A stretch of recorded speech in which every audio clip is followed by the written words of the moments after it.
Hello everybody, B-Metal is here. Last post related to 2021. It's my favorite list of all lists. Is the compilation of 21 best of albums lists that I compiled in one master list. So how do I do this? I pick the top 10 albums of each of those different publications. I give 10 points to number 1, 9 to number 2, and so forth. So obviously number 10 has 1 point only, and then I aggregated all of them together. I also look at what position they have been featured, and all the top 20 that we will look into it had to and were present in at least 2 lists. And yeah, let's get to it. Well, first of all, quickly say all the publications that I have compiled here: Revolver, Metal Hammer UK, Loudwire, Sweden Rock Magazine, Stereogum, Decibel Magazine, BraveWords, MetalSucks, Consequences of Sound, Laut.de, a German website, Classic Rock Magazine, Metal Injection, Pop Matters, Rolling Stone, Distorted Sound Magazine, Metal Hammer Germany, Kerrang, PROG Magazine, Guitar World Magazine, Heavy Music Headquarters website, and Ultimate Classic Rock website. So those are the 21 that I have it here. I don't want to delay this list, but later on I will include Angry Metal Guy results and also the Dutch magazine Art Shock, but they usually come a bit later, and I just want to get done with it for now. So let's go to the top 20 of this aggregated list. I'll comment a little bit afterwards, but let's get started with number 20 is Architects, with For Those That Wish to Exist.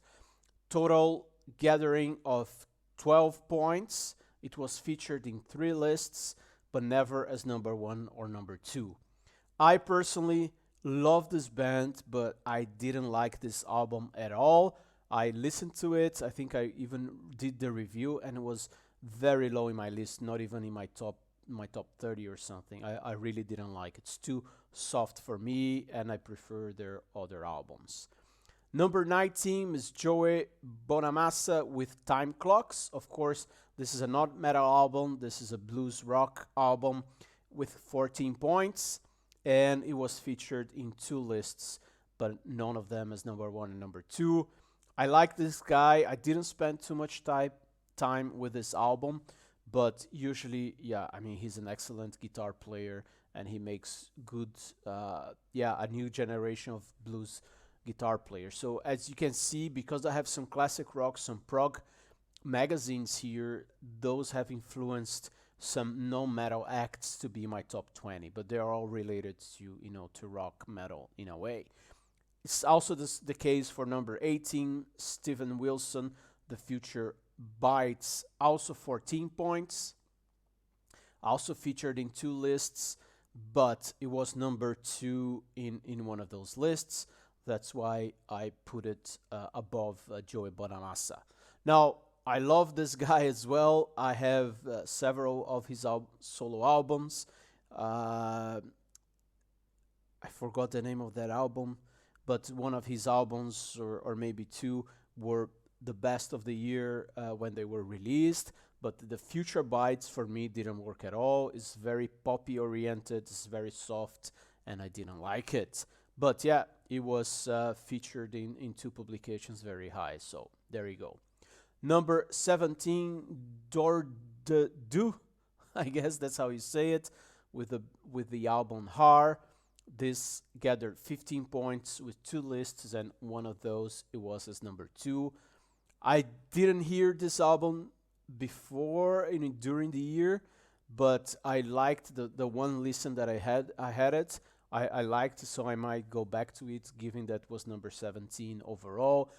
It's kind of like ambient black metal from what I remember, but I have to get back to it.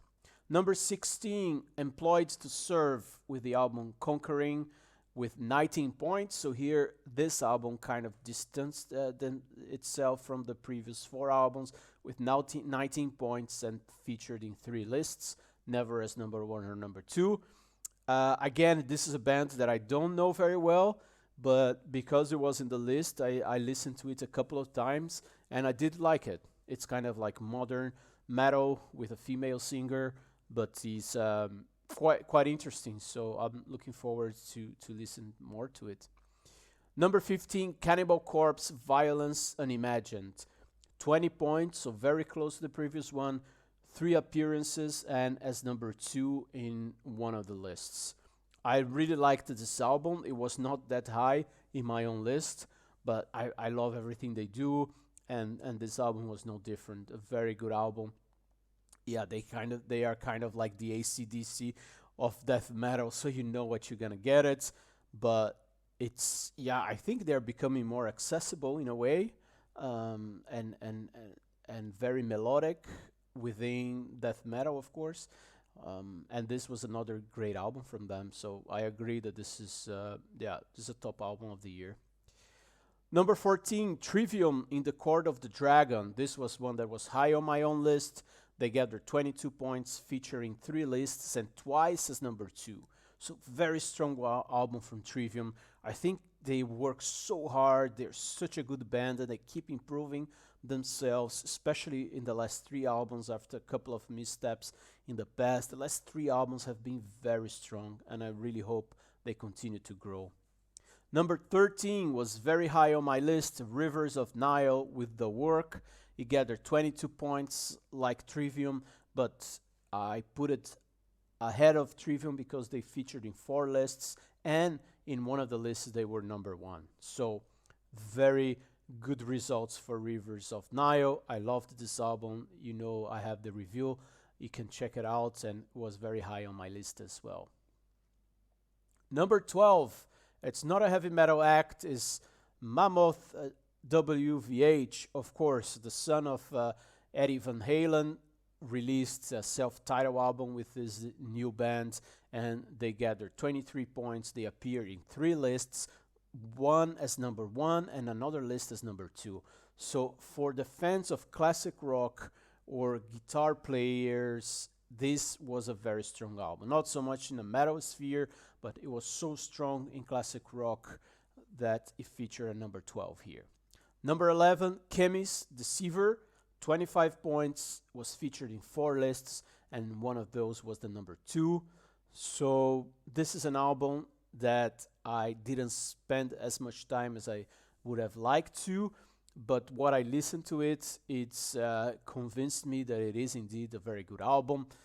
I loved their previous 2 albums. It's a band that I like a lot, so they were in my honorable mentions, but I didn't get to really spend as much time as with, but clearly they have made an impact on a lot of people in 2021. Number 10, HELLOWEEN with the self-titled album, with the return of Michael Kiske and Kay Hansen to the band, and this was indeed a very strong album. It was high on my list as well. You get the 26 points. It was in 5 publications, 1 as number 1 and 1 as number 2. So very strong performance from this new HELLOWEEN comeback album in a way. Number 9, Every Time I Die, Radical, 32 points. So here we have a leap from the number 10 with 32 points, featuring 4 lists, 1 is number 1 and 1 is number 2. Every Time I Die really delivered a strong album. This is a band that I do like. I missed this album for some reason, but after I saw the reviews in the year-end list, I went back to it, and it's indeed a very good album. It was missing in my own list, but now it's really part of the things I've missed. Number 8, Tribulation, Where the Gloom Becomes Sound. This was number 21 on my list, and here was very close to Every Time I Die with 33 points, also featuring 4 lists, but 2 lists was the number 1. So there was a proportion of people that really liked this new Tribulation album, and I agree. It was number 21. I bought the LP. It's a very good album. Number 7, Converge with the Blood Moon 1. This was 35 points. It's featured in 8 lists, but never as number 1 and 2. So this is an album that appeared frequently, but never too high, always in the middle of the pack. I had a listen to it. I loved their previous album, but this one, yeah, it fell flat for me. I think it's a bit too soft for my taste, for the most part, so it didn't work for me. But clearly featured in many, many lists. Number 6, Turnstile with the Glow On. This is 41 points, so another leap from number 7. And yeah, this is a band that's been doing a lot of success. They were in 5 lists and number 1 in one of those lists.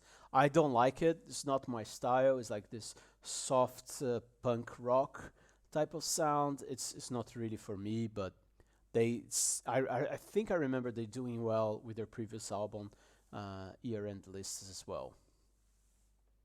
Now we jump to number 5 with Spirit Box, Eternal Blue. 47 points, 7 lists, 2 as number 1 and 2 as number 2. Very strong performance of this album. This is the darling of the media, that appeared very high in several lists. I thought they would end up even higher in the consolidated, but I think they lost ground to lists outside the English-speaking countries. I think they didn't do very well, and of course they didn't do very well in the more non-metal publications that I have on the lists. But if you look for the English-speaking publications, they dominated those lists. So very strong album. I missed this. I didn't know them. When I heard the reviews, I went back to it and I listened to it a few times. I like it. It's not bad, but it reminds me a lot of what's the name of that band? I forgot now, but it's not really my thing in a way. Evanescence, yeah, that's the band. It reminds me a lot of Evanescence and that soft side, but combined with a little bit more of metalcore. Indeed, strong performance of Spirit Box. Number 4, Carcass, Torn Arteries with 48 points, so very close to Spirit Box. Also present 7 lists, once as number 1 and 2 times as number 2. So not as a strong performance as their previous album, Surgical Steel, but still Carcass delivered another solid album that everyone seems to like it a lot. Now we go to top 3, and here there's a huge leap. So the number 1, 2, 3 were much stronger than anything else in this list. So I said Carcass was featured in 7 lists, so number 3 was in 12 lists. 1 as number 1 and twice as number 2, gathered 67 points. Remember, Carcass number 4 had 48, so it's a big jump to Mastodon, Hushed and Grim. So this double album really resonated with a lot of people. 12 lists, 1 as number 1, twice as number 2, a lot of points, very strong album. I also got the vinyl. I loved this album as well, even though it's a bit too long for me. Number 2 is another jump of 11 points to 78 points, also present in 12 lists, twice as number 1, 1 as number 2, and was my personal number 1, Gojira Fortitude. Again, this was really an incredible album. I loved it. It was my number 1, and coincidentally, very strong performance across the publications. Number 1, no surprise, because when you compile that many lists, the big names tends to be very high because they gather points from several publications. They cross genres, they cross age timelines, like it happened with AC/DC before, Metallica before, and I'm talking obviously about Iron Maiden with Senjutsu. 89 points, so another leap of 11 points versus number 2. Featured in 12 lists as well, 3 times as number 1, twice as number 2. So it was number 2 for me. just because of the length as well. If they had shoved a little bit to make it a one CD album, it would have been even stronger, but still very well recognized, sold a lot again, and it's indeed a great album in my opinion as well. And here considered by the aggregated lists the best album of 2021. So that's it. The top 20 albums across multiple publications, 21 to be precise. I can put in the comments when I update it with some other publications, but I don't expect more than the two that I mentioned before. I think this is, yeah, it's not a lot of surprise. We know Iron Maiden is a huge name, so we'll always pop up high. We know that Gojira and Mastodon have been in an ascendancy trajectory that is amazing.